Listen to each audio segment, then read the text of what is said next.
أعوذ بالله من الشيطان الرجيم. بسم الله الرحمن الرحيم.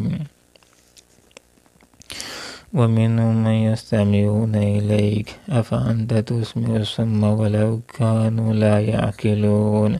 ومنهم من ينظر إليك أفأنت تهدي العمي ولو كانوا لا يبصرون إن الله لا يظلم الناس شيئا ولكن الناس أنفسهم يظلمون. صدق الله العظيم. سبحانك لا علم لنا إلا ما علمتنا إنك أنت العليم الحكيم. ومنهم اور ان میں سے بعض ایسے ہیں من جو یستمعون کان لگاتے ہیں الیکا تیری طرف. افانت تسمع کیا بلا تم سنا سکتے ہو الصم بہروں کو ولو کانوا لا یعقلون اگرچہ وہ کچھ سمجھ نہ رکھتے ہوں. ومنہم اور ان میں سے بعض ایسے ہیں من جو ینظروا دیکھتے ہیں الیک تیری طرف. افانت پس بھلا کیا تم تہدی راہ دکھاؤ گے العمیٰ اندھوں کو ولو کانوا لا یبصرون اگرچہ ان کو کچھ نہ دکھائی دیتا ہو. ان اللہ بے شک اللہ تعالیٰ لا یظلم ظلم نہیں کرتا الناس لوگوں پر شیئا ذرا برابر ولیکن لیکن الناس لوگ انفسهم اپنے آپ ہی کے اوپر یظلمون ظلم کرتے ہیں. ان آیات کے اندر اس بات کی طرف اشارہ کیا گیا کہ جب تک انسان دل کے کانوں اور دل کی آنکھوں کے ساتھ نہ سنے انسان کو فائدہ حاصل نہیں ہوتا. یہاں پر کچھ ایسے ہی لوگوں کا ذکر کیا گیا کہ جو آپ صلی اللہ علیہ وسلم کی محفل میں آتے ہیں، بظاہر کانوں کے ساتھ سنتے ہیں، آنکھوں کے ساتھ آپ صلی اللہ علیہ وسلم کی طرف دیکھتے ہیں، لیکن ان کو ہدایت نہیں مل رہی اس لیے کہ وہ ہدایت کی طلب سے سنتے نہیں، دل کے کانوں کے ساتھ سنتے نہیں، دل کی آنکھوں کے ساتھ وہ دیکھتے نہیں، اس لیے ان کو حق راستہ دکھائی نہیں دے رہا، ان کو ہدایت مل نہیں رہی. اور یہ وہ لوگ ہیں کہ نبی کی محفل کے اندر آ کر کے بھی، آپ صلی اللہ علیہ وسلم کی محفل کے اندر آ کر بھی باتوں کو سننے کے باوجود بھی ہدایت سے محروم رہ جاتے ہیں. یہ ابو جہل جیسے لوگ ہیں کہ جنہوں نے پہلے سے یہ تہیہ کر رکھا ہوتا ہے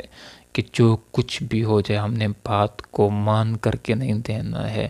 ہم نے تسلیم نہیں کرنا ہے.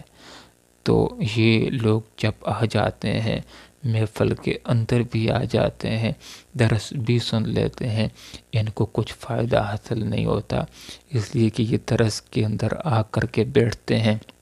نبی کی تعلیم کو اور نبی کی ہدایات کو اور نبی کی باتوں کو اور نبی کے درس کو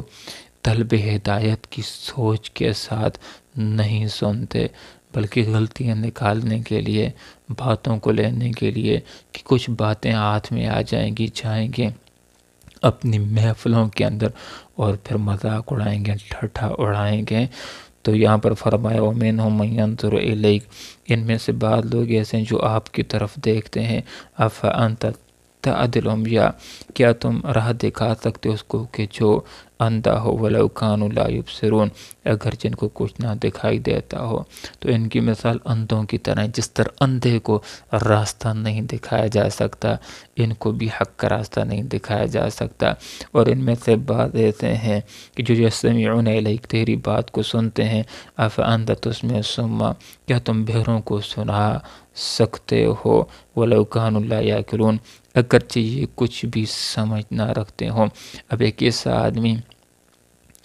کہ جو بہرا بھی ہے اور اس کی عقل بھی نہیں ہے، کیا اس کو کوئی سنا سکتا ہے؟ تو ان کی مثال بھی کہ جو آتے ہیں اگرچہ نبی کی محفل کے اندر آ جاتے ہیں لیکن پہلے سے یہ بات ذہن میں ہوتی ہے کہ ہم نے بات کو مان کر کے نہیں دینا ہے، ہم نے تسلیم نہیں کرنا ہے، طلب ہدایت سے سنتے نہیں ہیں تو یہ ہدایت سے محروم رہ جاتے ہیں.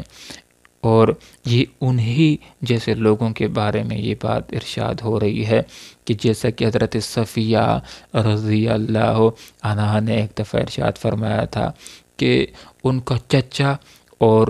ان کا والد جو یہودی علماء میں سے تھے ایک دوسرے کے ساتھ بات چیت کر رہے تھے، جو صفیہ رضی اللہ عنہا نے سن لی تھی کہ ایک دوسرے سے یہ بات کہہ رہا تھا کہ محمد کے بارے میں کیا خیال ہے۔ دوسرے نے کہا کہ حق نبی ہے، تو پوچھا پھر اب کیا ارادہ ہے؟ تو اس نے کہا تھا کہ جب تک جان کے اندر جان ہے خوب مخالفت کریں گے، اس کی بات کو چلنے نہیں دیں گے۔ تو انہی جیسے لوگوں کے بارے میں یہاں پر بیان کیا جا رہا ہے کہ یہ لوگ جس وقت آ جاتے ہیں ہدایت کی باتوں کو سن بھی لیتے ہیں لیکن ان کو کوئی فائدہ حاصل نہیں ہوتا، اس لیے کہ یہ طلب ہدایت سے سنتے نہیں ہیں، یہ دل کے کانوں کے ساتھ سنتے نہیں ہیں، اس سوچ کے ساتھ معتدل ذہن کے ساتھ نہیں سنتے کہ بات اچھی ہوئی تو اس کو قبول کر لیں گے اور بری بات ہوئی تو اس کو رد کر دیں گے، بلکہ ان کے ذہن کے اندر یہ بات ہوتی ہے کہ ہم نے بات کو جیسی بھی ہو اس کو رد ہی رد کرنا ہے۔ تو یہاں پر اللہ تعالیٰ نے ارشاد فرمایا کہ بے شک اللہ تعالیٰ ظلم نہیں کرتا لوگوں کی پر، وَلَٰكِنَّ النَّاسَ أَنفُسَهُمْ يَظْلِمُونَ، لوگ ہی اپنے آپ کے اوپر خود ظلم کرنے والے ہوتے ہیں۔ اللہ تعالیٰ نے ان کے ساتھ ظلم نہیں کیا کہ حق کو سمجھنے کی صلاحیتیں ان کو نہ دی ہوں، ان کو اللہ تعالیٰ نے کان بھی دیے ہیں، آنکھیں بھی دی ہیں، دل و دماغ بھی دیا ہے، صلاحیت بھی دی ہے، علم کو حاصل کرنے کی صلاحیت بھی دی ہے، لیکن ان سارے حواس خمسہ کے ذریعے سے، آنکھوں اور زبان اور کان کے ذریعے سے یہ دنیا کو سیکھتے ہیں، دنیا کی ترقیوں کو سیکھتے ہیں، لیکن حق کی طرف آتے نہیں، حق کو سیکھتے نہیں ہیں، تو خود ہی یہ اپنے آپ کے اوپر ظلم کرنے والے ہیں۔ اللہ تعالیٰ نے ان کے اوپر کوئی ظلم نہیں کیا ہے۔ ایک انسان جس کو اللہ تعالیٰ نے کان بھی دیے ہیں، آنکھیں بھی دی ہیں، زبان بھی دیا ہے، دل و دماغ بھی دیا ہے، تو جہاں پر ان چیزوں کے ذریعے سے دنیا کو سیکھتا ہے، دنیا کی ترقیوں کو سیکھتا ہے، دنیا کی ترقیوں کو حاصل کرتا ہے، تو کان اور آنکھ اور زبان اور دل و دماغ کا بہترین شکر یہ ہے کہ ان کے ذریعے سے حق کو بھی سنا جائے، حق کو بھی سیکھا جائے، حق کو بھی اختیار کیا جائے۔ یہ چیزیں اللہ تعالیٰ نے دی ہیں کہ انسان ان کے ذریعے سے حق کو سیکھے، حق کو اختیار کرے اور حق کے اوپر عمل کرنے والا بن جائے۔ تو ان آیات بینات کے اندر سے ہمارے سامنے یہ ہدایات آ جاتی ہیں کہ انسان کو معتدل ذہن ہونا چاہیے، ہر بات کو اس کو سننا چاہیے، توجہ کے ساتھ سننا چاہیے، اس سوچ کے ساتھ سننا چاہیے کہ بات اچھی ہوئی تو مانوں گا اور ضرور مانوں گا، اور بری بات ہوئی تو اس کو رد کر دوں گا۔ جب انسان اس غور و فکر کے ساتھ، معتدل ذہن کے ساتھ قرآن کے پاس آتا ہے تو ضرور اس کو ہدایت ملتی ہے۔ جب ہدایت کی نیت سے، ہدایت کی طلب سے، دل کے کانوں کے ساتھ جب قرآن کو سنتا ہے اور نیک لوگوں کی طرف دیکھتا ہے طلب ہدایت کی نیت سے، اور ان باتوں کو طلب ہدایت کی نیت سے سنتا ہے، دین کی باتوں کو، اسلام کی باتوں کو، قرآن و سنت کے ارشادات کو، تو اس کو ضرور ہدایت ملتی ہے۔ اللہ رب العالمین سے دعا کرتے ہیں کہ اللہ تعالیٰ ہمیں اس بات کی توفیق عطا فرمائے کہ ہم حق کو سیکھیں، اس کو اختیار کریں اور اس کے اوپر پوری طرح عمل کریں۔ اور حق کیا ہے؟ قرآن و سنت حق ہے۔ اللہ عمل کی توفیق عطا فرمائے۔ آمین۔ وآخر دعوانا ان الحمد للہ رب العالمین۔